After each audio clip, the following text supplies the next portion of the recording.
Hello, my little hot time toddies. Kindly old Warp here, wishing you and yours all the best from me and mine. Now that you have my best, let me show you my worst. If AJ and his merry band of clockwatchers can't meet my challenge, the Kairos will be mine. Oh, yes, it will be mine. Ah! Ha, ha, ha.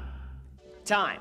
The most precious treasure in the universe. Our mission? To explore it. To travel through history, unraveling its mysteries, unlocking its secrets, unleashing its energy. Knowledge is power. Well, it's a great big world. And it's been around a long, long time. AJ Time Travelers, traveling through history, unlocking its secrets. The ring is the key. AJ Time Travelers, We're children of revelers. knowledge is power. AJ Time Travelers.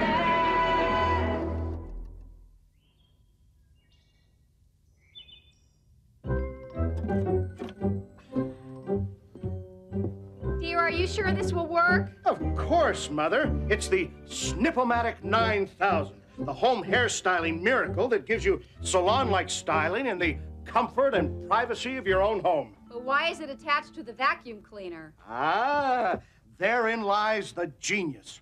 The Snipomatic uses vacuum power to lift each of the hairs on your head to the perfect height so that the 9,000 stainless steel blades can create your coif scientifically. Well, you can't argue with science. Get ready for a hair-raising experience.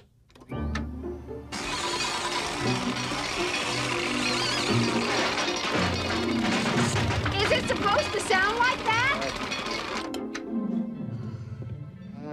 Oh, don't worry, Mother. If it didn't work perfectly, they wouldn't advertise it on TV.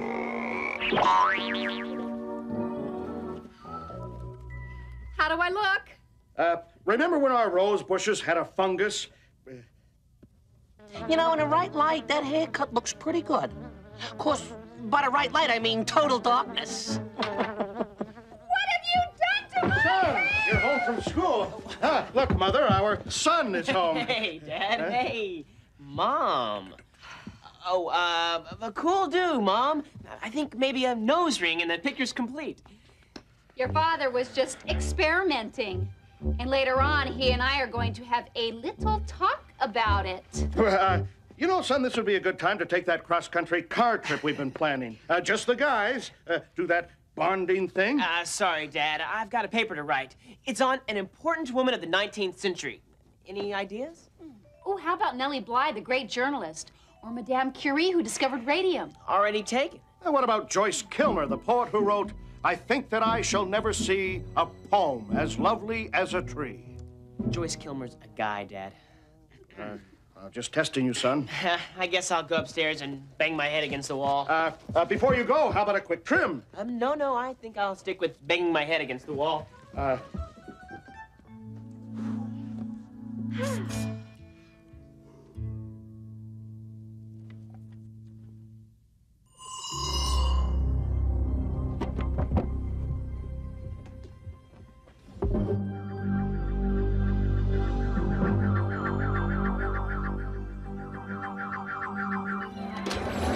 Commander, Warp's wearing white shoes, and it's after Labor Day. Are there no depths to which you will not sink? Prepare the ship for my arrival. Commander's on his way. All gauges green. Wow, Izzy, I didn't know you could play that thing. What? I said I didn't know you could play that thing. What? Commander, we're all tuned up and ready to whale. Oh, you'll be wailing all right when I get through with you. Ah! Ha, ha, ha. Okay, Maria, let's rock and roll. Ciencias Potencia!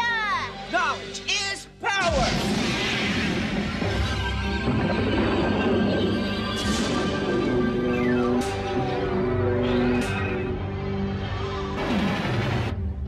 Commander on the bridge. Commander on the bridge. Commander on the bridge!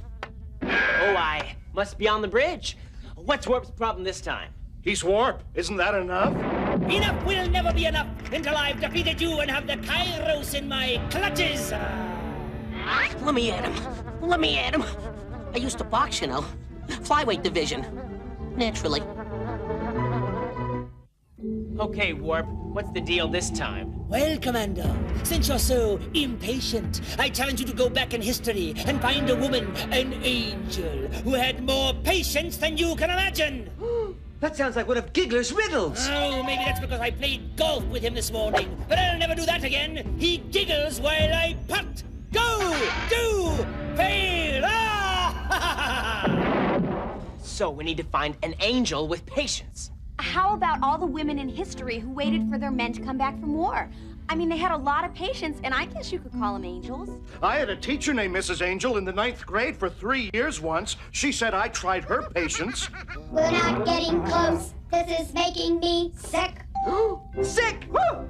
Maybe Warp didn't mean patience. Maybe he meant patience, like people with medical problems. Like doctors have patience. And nurses. And when you're talking nurses, there's no better place to start than with the Angel of Crimea, the Lady with the Lamp, Florence Nightingale.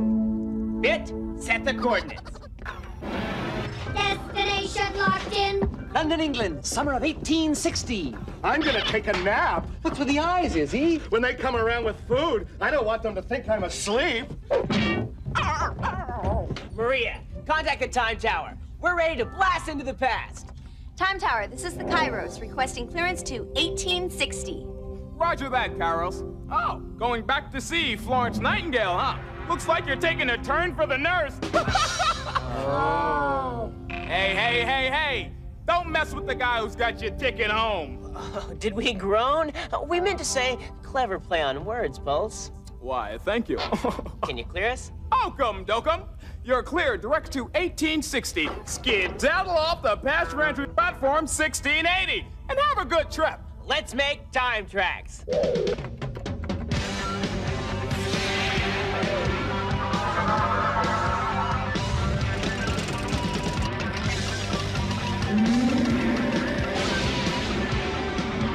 Prepare for arrival. On the planet Earth, to the west of the continent, Europe, lies England, famous for fog, policemen called bobbies, a game called cricket, and a cricket named Clive. Welcome to London, England. Will the last person off the time machine please tune out the lights?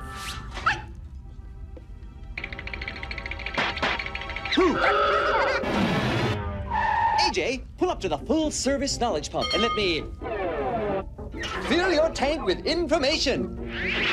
In 1860, there weren't a lot of careers open to women. If a woman couldn't find a job as a servant or as a teacher, she could find one at the mill. Or she could find one at the mill. If that didn't work out, she could always find a job at the mill.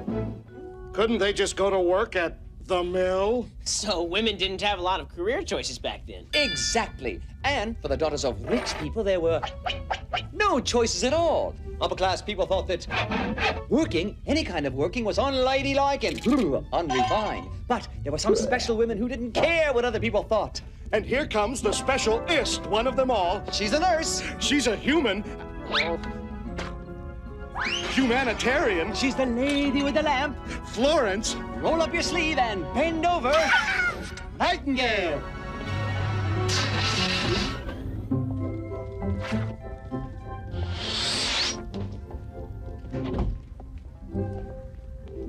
Hello. Welcome aboard the Kairos, Miss Nightingale. Dear. Good strong pulse. Eyes clear. Hair ridiculous.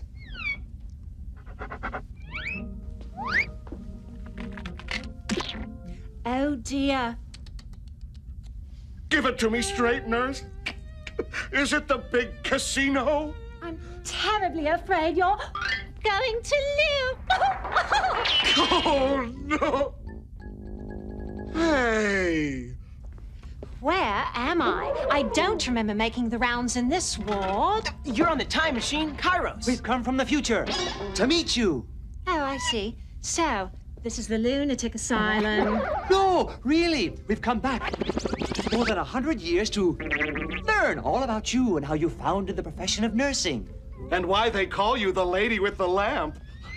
Well, I'm a lady, and I do carry a lamp. You're gonna have to give me more to go on than that. Are you certain this isn't the lunatic asylum? 32, 33, 34, 35, 36. Oh. 89, 90, 91, 92. We want to learn how you became a nurse. Well, when I was born, I was quite young. My parents were living in Florence, Italy at the time, so naturally they named me Florence. Good thing you weren't born in Butt Creek, Montana.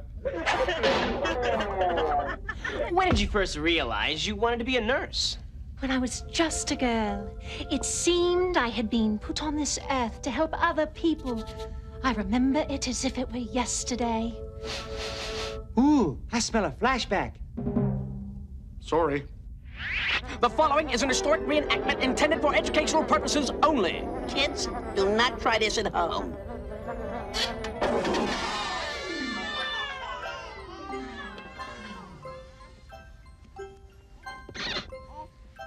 There, Alyssa. That should stop the bleeding. Oh, Brittany, your temperature's coming down nicely. Must be those leeches. Florence, may I come in, dear? Yes, Father. Dear, all the guests have arrived. Aren't you coming down for your coming out party? But my dollies are ill. Katie has a whooping cough, and Jessica is stricken with catarrh. Oh, Florence, whatever are we going to do with you? Mother, will you come in here, please? I'd really rather not. Get in here! Mother, now won't you please talk some sense into your daughter? Oh, all right. Oh, all right. Florence, we just spent £100, 6 farthing, 7 shillings, 3 quid. Whatever those are. And tuppence to throw you a big party. And this is how you thank us. But, Mummy, I don't want to be a debutante. I want to be a nurse and help other people less fortunate than we. Oh, Father, where did we go wrong? Give me that.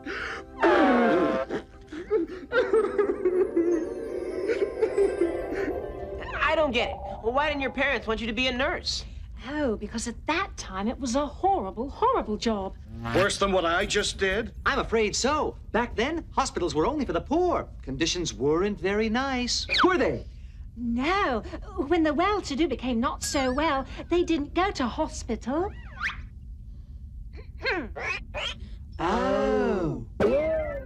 Would you like more tea? May I fluff your pillow? Oh, you're quite comfortable, Governor. You need another blanket. Oh, we'll get that for you. Oh, I'll get that for him. The hospital came to them. Your hangnail is healing very nicely. When poor people became ill, they didn't quite get the same treatment. They received no medical treatment at all. Hospitals were disease-infested, filthy sewers.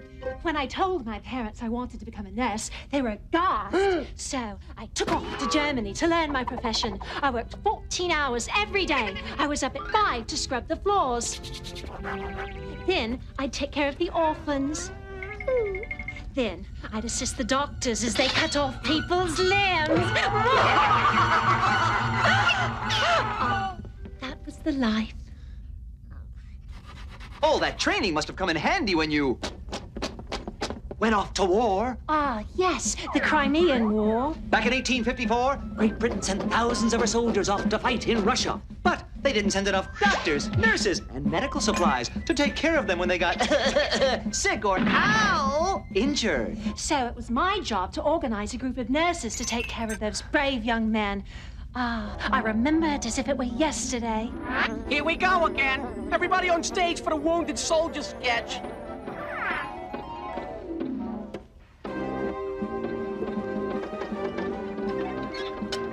Look, Oliver, it's a new bloke. Blimey! What happened to you? I say, took one in the shoulder. Nasty business, that. What about you? Fractured the air. It was nip and tuck for a minute there. Thought the doctors were going to have to cut it off. I say, where did you get shot, old boy? Right in the Crimean Peninsula. Blimey! I say, Isn't this place a little clean to be a hospital? That's because of the angel. Oh, she made this place sanitary, she did. All right. You're talking about the lady with the lamp. The lady with the limp. Oh, no, the lady with the lamp. Before she came here, this hospital didn't have no food, no water, no clothes, no bandages. We was sleeping on the floor, we was. Oh, but that's all over now. Hey, what happened to the vermin? The filth, the stench. Ah, they're right. You can't go home again. And how are we feeling tonight? I say! Much better now that you're here, miss. Is there anything I can get you, lads? A deck of cards, perhaps? Some paper to write a letter home? Breathman? Well, there's one thing you can do for me. What is it, soldier? Can you tell me why you're called the lady with the lamp? Well, I'm a lady, and I carry a lamp. I see. No. You're too busy to tell me. Right. Well, I'll ask you again, then. If I'm still alive. Poor lad. Brain damage.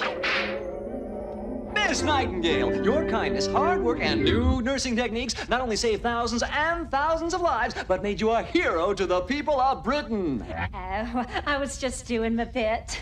Now, if you gentlemen will excuse me, I'm due at St. Thomas's Hospital. Today is the opening of my new school. Well... That's right! Along with your fame and admiration came cash donations of almost $250,000, which you're using to open the Nightingale Training School for Nurses. See, today in Britain, nursing is considered a job to be ashamed of, one that only attracts people of low character. Where do I sign up? Not that low. I want nursing to be recognized as the noble profession it is. Because you'll offer the first professional nursing program in the world, nursing will become a profession to be proud of. Before I go, I have just one question. In the future, have your doctors figured out a way to put more up-to-date magazines in your waiting rooms? Well, we can give patients new hearts or new kidneys. Or a new nose. Thanks. But that magazine thing still got us stumped. Pity. Keep them on top of it, won't you? Well...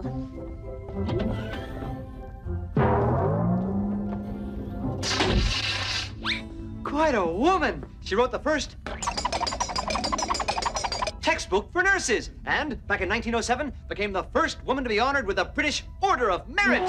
There's something really comforting about Florence Nightingale. Yeah, I feel better just having met her, and I'm not even sick. That dog boy is a matter of opinion, but you'll all need a nurse when I get through with you. Ah! Ha, ha, ha,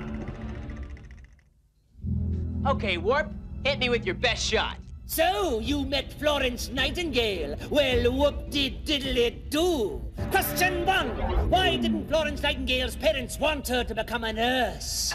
No problem, Warp. Before Florence Nightingale, nursing wasn't a respectable job for a lady. Besides, her parents were upper class and didn't want their daughter serving lower class people. All right, I sucked you in with that first easy one again. Question 2. How did Florence Nightingale become world famous? By organizing the nurses to care for soldiers wounded in the Crimean War. She cleaned up the hospitals and introduced sanitary methods of nursing in wartime. She saved thousands of lives. A good, clean answer, Commander. But my next question will put you on life support. Question 3. What was Florence Nightingale's greatest accomplishment? By setting a glowing example and starting the famous Nightingale Training School for Nurses, she set the standards and founded the nursing profession as we know it today. Oh, no! Don't cheer for him! Cheer for me! He just got lucky! I'd make a better commander, I'm better looking, and I'd never ask to borrow your comb! Is anybody listening? Congratulations, AJ, you nursed the Kairos back to health. Let's all get a pizza. Here you go, AJ. Kind of small, but with enough pepperoni on it, we got a meal. Izzy, this disc isn't for dinner. It's for filling us up with knowledge. AJ? I know. Knowledge is power. Ben, let's get this dog a pizza. Then head for home. Commander's Journal. Subject, Florence Nightingale. Today, it's not unusual for women to work, but this remarkable woman had to give up her life, wealth, and luxury to have her career. She devoted her life to easing the suffering of the poor and the sick, and she was richer for it. We all are. Now, Mother, just because I gave you a haircut doesn't mean you have to return the favor. I mean, if you're busy, or if there's something else you'd rather do... Trust me, dear, there's nothing else I'd rather do. Hey, guys, what's up? I'm giving your father a little haircut with the Snip-O-Matic 9000. Of course, if you'd rather I help you with that history paper... I don't need any help. I wrote the paper on Florence Nightingale. She had an incredible life. All that suffering and misery. I know exactly how she felt. Well, it's time for a hair-raising experience.